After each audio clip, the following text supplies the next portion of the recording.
Hi, welcome to the Headwaters Science Center 3:30 show.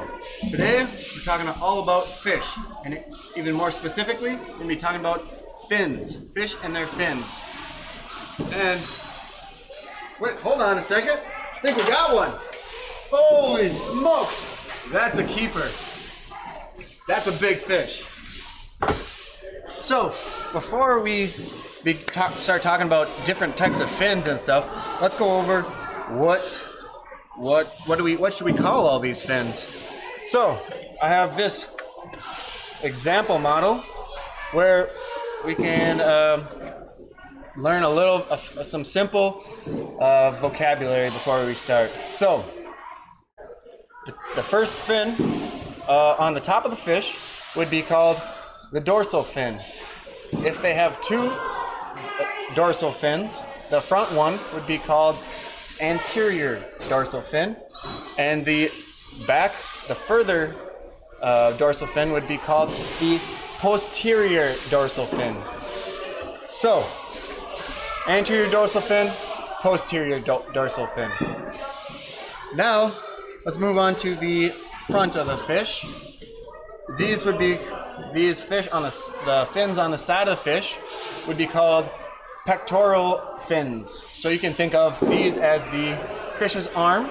Our arms are connected to our pectoral muscle, and similar to that would be the fish's fins. The fish's pectoral fins. Okay, and then moving down, we'd be running into the ventral fin. The ventral fin is the first of the fins on the bottom of the fish. And these, you'll learn as we go on in the show, that these fins will move around. They'll change in size and in location to the fish. And then the furthest fin on the bottom of the fish would be called the anal fin, because it's located close to the exit of the digestive system. And then our last fin that we'll be talking about today would be our claudial fin, which is our tail fin. All right, so let's look at a few different fins. All right, so we have one of the top predators in the Minnesota freshwater lakes and rivers is the northern pike. The northern pike has a long, slender body with its dorsal fin all the way located at the rear of the fish. You can see how from our diagram, we've already started out with a huge difference from more of a perch-looking fish to something that has very long, slender body. Are the front ones the pectorals, and then yeah, so the middle ones there? Yeah, so these would be the pectoral fins right here. They're a little bit lower, and as we go back down, these would be the ventral fins, and then all the way back here, this would be where you can find the anal fin, and then and all we have left would be the claudial fin or the tail fin. So, some things why this fish would benefit from fins in this array, in this shape, and in this form, would be because this is stalking and ambush predator.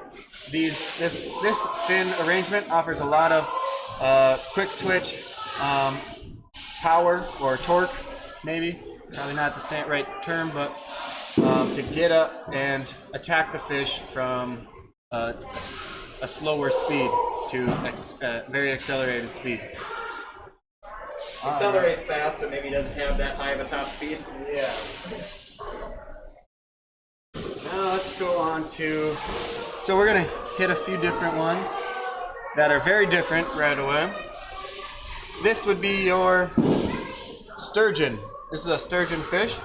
They are bottom feeders, and as you can see, these pectoral fins are positioned in a different manner than the other fish. These fish spend most of their time on their bellies. If you can see that, on their bellies, scooting around the bottom of the lake. So they don't need to have fins up further back or in position different. They would like to have fins that could help keep them on the bottom of the lake. So as you can see, they have a spiny. These aren't actually really fins. These are just spines coming out of their back, and then they have their one dorsal fin also located at the back. And so now going to the underside of the fish, pectoral fins positioned in a flat manner, and then going back to the ventricle fins positioned in a more flat manner, also to help keep the fish stable on the bottom floor while it's foraging for bottom food. And then eventually we'll get down to the anal fin and then the claudial fin. One thing to notice about this claudial fin is that it is asymmetrical. It's uneven. So it does not have the same shape. The top of the fin does not have the same shape as the bottom of the fin. So there's a lot of diversity in the different types of fins and why they have them. It's a little bit longer on top, so maybe that would, when it pushes its tail, maybe it pushes it down a little bit. It's got a little more force. Yeah, is that what that could be. And also, if you have a long bottom of your tail and you're laying on the bottom of the lake, could drag it a little bit, maybe slow you down a little bit. And now let's get in. Let's look at a fun one. So we have a Delfino or dolphin fish. This is a very colorful, prized fish to fish and for eating, or for sport fishing and for eating. As you can see, this has a very different dorsal fin arrangement, as it goes all the way down the whole body, or most of the body length, and its pectoral fins are located in a higher location than, say, the sturgeon. So just based on what we can see from the fin arrangement, you can see that this fish spends most of the time probably swimming and probably doesn't spend any time on the bottom of the ocean. This is also an ocean fish. Common things you'll find in the ocean fish would be a moon-shaped claudial fin. This is more for fast long distance swimming. When you have a half moon shaped claudial fin, you lose some agility. So without the full tail that comes out all the way to the end, it loses a little bit of agility, but it slims down on surface area, so it will go faster. Another thing that dorsal fins like this can be used for would be, I guess we got a better example of that in the next one we're going to go to.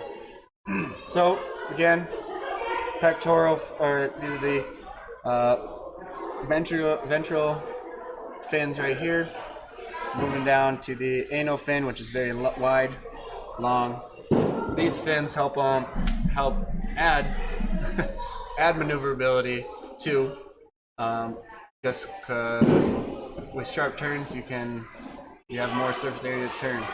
So it's kind of I don't know what outweighs, if with the reduced tail fin, or if it helps with the increased dorsal fin, whether it helps it maneuver better or whether it just loses it. I don't know.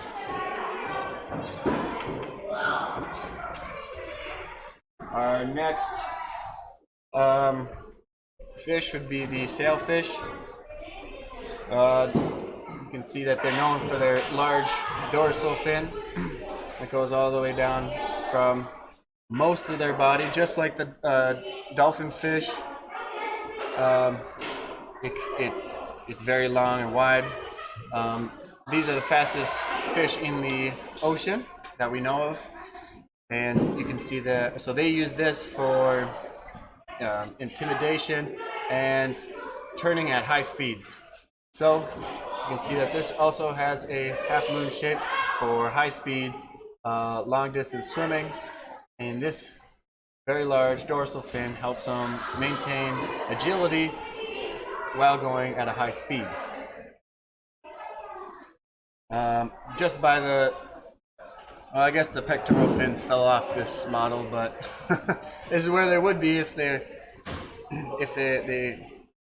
didn't break off. So it's kind of like when you have boats that kind of have that shape on the bottom, where they're being taller than you are wide, helps with stability a little bit when you're moving through the water. Yes. Well, we're looking for stability. And if you want to talk about a stable fish, we got this, a freshwater drum. Now this is a very stable fish. Just look how thick that is coming through the water. Just by the body shape, you're not going to say that this fish probably goes very fast. It is a bottom feeder. It spends a lot of its time foraging, crushing snails, other dead things. See inside that mouth? Yeah, maybe you can see on the inside of the mouth. You can see the tooth arrangement inside. Not like a bass's mouth.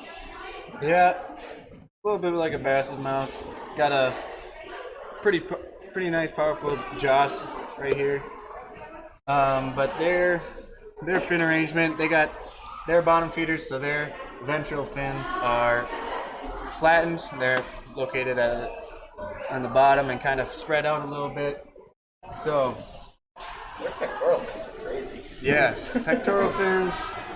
They don't look like they're meant for speed. They look like they're meant for almost going in reverse.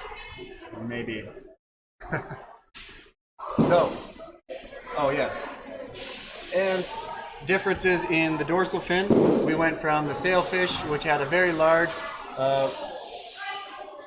tall dorsal fin, to the freshwater drum fish, which has a spiky anterior dorsal fin and a soft posterior dorsal fin, which can help with defense.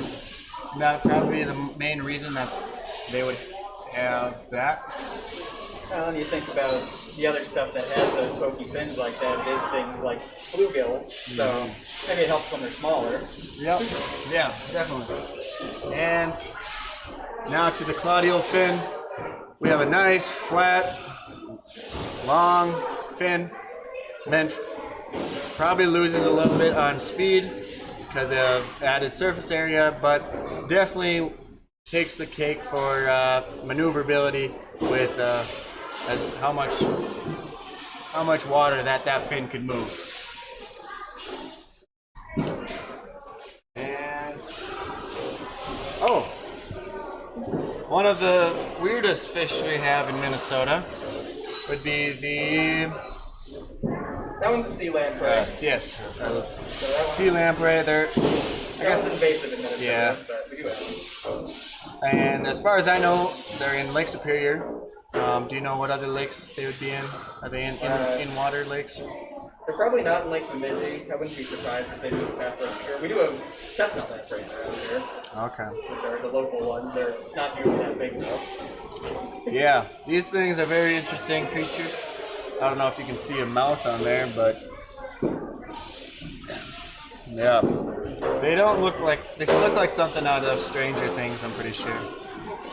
So it's kind of hard to see the fins in here, but these are slender, smooth bodies, so they don't have any pectoral fins or ventricle fins or even anal fins, it looks like. But so what these guys do, they find a fish, they attach their mouth to it, and they're parasitic, so they just feed off that fish and swim along with it.